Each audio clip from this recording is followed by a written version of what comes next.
Musím rýchlo schudnúť. Čo mám robiť? Toto je častá otázka, ktorú dostávam a hneď kontrujem proti otázkou, ako dlho si priberal. Odpoveď je väčšinou roky. Samozrejme, schudnúť sa dá aj 5 až 10 kg za týždeň, za 2, ale rátaj s tým, že tvoje zdravie, fyzické a psychické, pôjde rapidne dole. Naše telo sa neustále adaptuje a preto pôjde do úsporného režimu, zniží bazálny metabolizmus a budeš mať oveľa menej energie a aj tvoj mozog nepodá ten najlepší výkon. Aj keď tvorí iba 2% telesnej hmotnosti, spotrebuje až 20% celkových prijatých kalórií.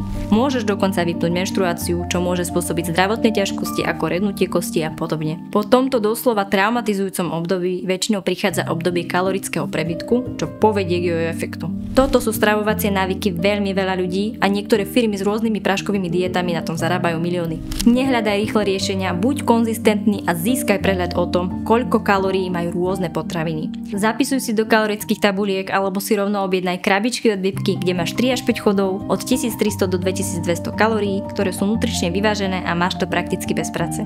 Dôležité je tiež upraviť prostredie. Ak máš doma veľkú zásobu spracovaných vysokokalorických potravín, ktoré ťa budú pokúšať, zbav sa ich.